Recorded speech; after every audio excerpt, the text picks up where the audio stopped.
کنفرانس بین المللی ایران چشمانداز تغییر 29 ژوئن 2018. پنل دوم، سپاه پاسداران و مداخلات در منطقه.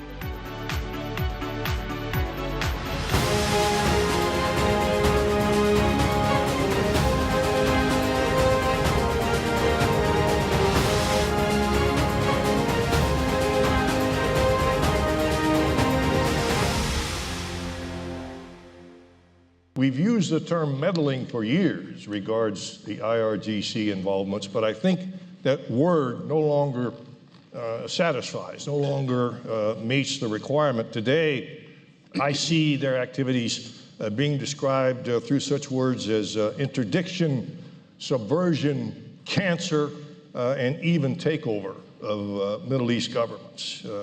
Syria, by far, represents the most significant effort by the IRGC, and I think for them, their most dangerous effort. By most estimates, there are today between 10 and 12,000 Iranian troops in Syria, and that number jumps to 50, 60, 70,000 if you include the Shiite militias there that include Pakistanis, Afghanis, and even Iraqis. In their estimates, between 30 and 60 billion dollars that have been spent on behalf of IRGC activities in the fight in Syria.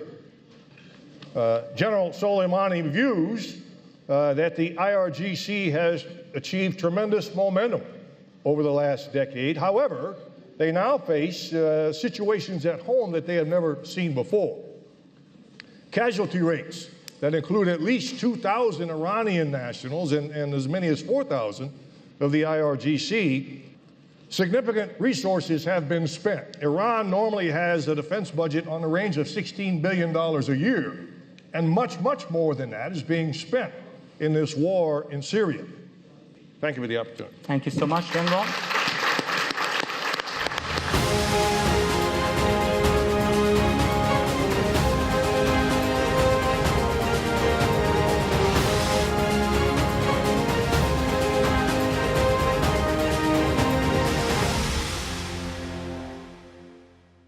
Thank you for inviting me. First, we may like, let me say, we may like bad guys, but we don't like them to be in our borders. So that is, I think, very important to look at things in the region. And I will take you back to the region and we'll come to the Middle East. Let me say, terrorism and sectarianism are the elements through which the Iranian regime is breathing.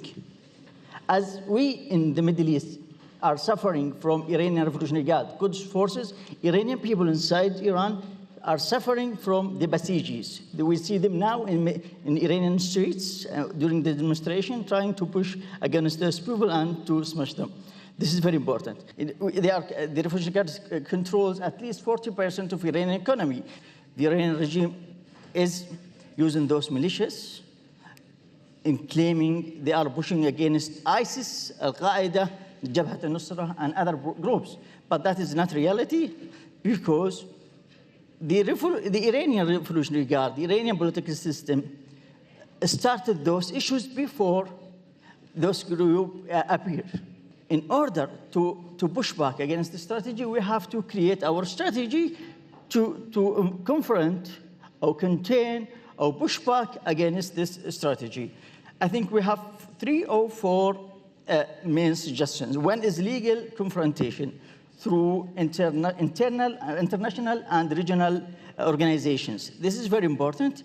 We have to raise legal issues, in different international organizations against the Iranian political system, especially also about the Revolutionary Guard. Second, economic confrontation. And we know the Revolutionary Guard or has lots of international companies with different names, sometimes or mostly with civilian names. You cannot identify them, you cannot know them because they don't have history. So I think we need to make index of the Iranian Revolutionary Guard's entities that we cannot do business with those groups. In my opinion, we have to have a definition. Terrorism, any group fits in this definition, we have to fight against them. To be ISIS, to be Al-Qaeda, to be Jabhat al-Nusra, Fatimiyun, Zainabiyun. Otherwise, we will not get rid of these groups.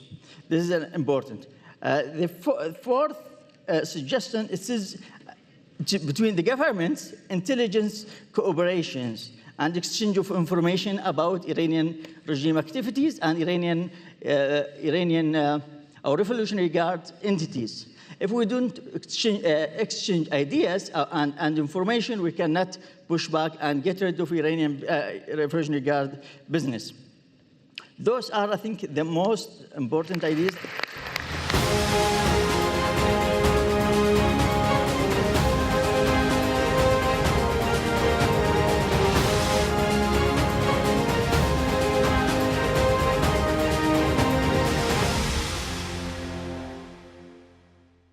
Good afternoon, ladies and gentlemen. Thank you all for coming here to attend this exceptional panel on the role of the Iranian Revolutionary Guard Pasdaran in the region. Today's panel is exceptional because it has to do with the central nerve, the core of the Iranian regime's expansion in the region. But it's good to have a sense of who we have on the panel that would lead us to understand their expertise with regard to the remarks they are going to be offering. I am now in the United States, but I was born and raised in Beirut, Lebanon. My first contact with Iranian studies was as old as 1987, where I published a book in Arabic, Time on the Rise of the Islamic Republic of Iran, in which I projected that eventually, because of the ideology as a genesis by itself. The Iranian opposition knew that before all of us, but we started to realize that the Iranian regime, because of its initial ideology, to which you will add geopolitics and economics and ambitions, originally will tend to expand in the region. It was in the DNA. Along this whole region, the Iranian regime always had the ambition to become regional, and in the center of which you have the Iranian Revolutionary Guard. Last but not least, as of 2010, as we start hearing about incidents out of Sada in the north of Yemen, while the American media, the international media didn't even know where Sada was, we realized that this is an Iranian regime project, which eventually, years later, hooked up with the Houthis, and the rest is history as you know it. So this panel is going to be addressing from different angles, extraordinary experiences, the expansion of the Pasdaran in the region as a central force for the Iranian regime in trying to create the much wider sphere of influence. And I can tell you, but that's not our panel, that the Iranian Revolutionary Guard has projects around the world. As United States Congress hearings and our agencies' analysis have established, all the way to Africa, all the way to Latin America, and East Asia as well.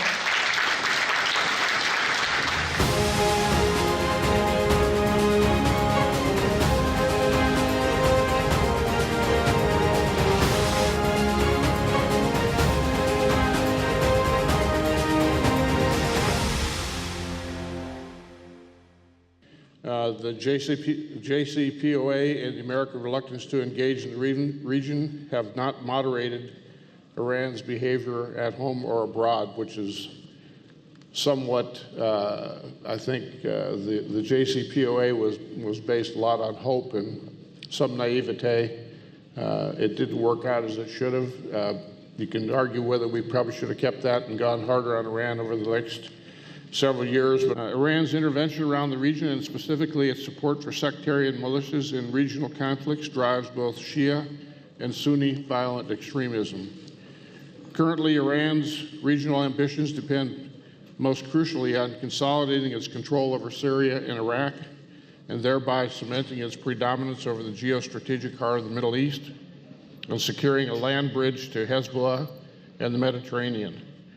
In Syria, Iran is estimated to have spent $30 billion to date helping Assad brutally reconquer the country, including providing shock troops and military advisors for Assad's offenses,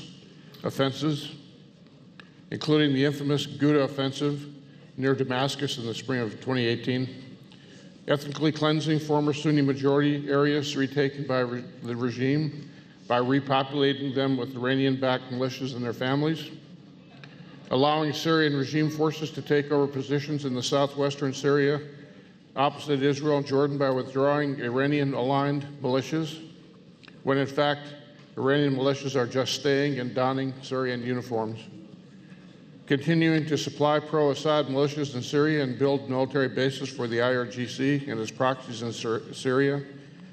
In Lebanon, Iran is accused of trying to build at least 2 underground factories for the construction of precision missiles for Hezbollah.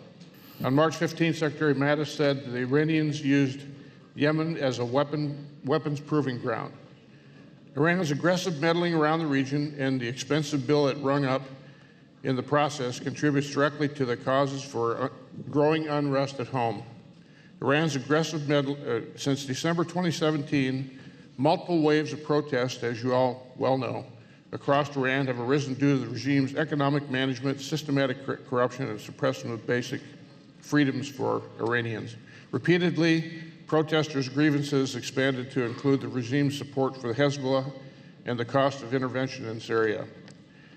We need to maintain a military presence in Syria and Iraq to prevent the reemergence of ISIS and provide security for a stable post-war political process, reconstruction, and diminish Iranians' influence that could jeopardize these objectives. We need to work with regional allies to step up maritime monitoring interdiction efforts in the Red, Arabian, and Mediterranean seas, as well as an effort to hinder Iran's use of civilian aircraft for transporting military supplies and personnel.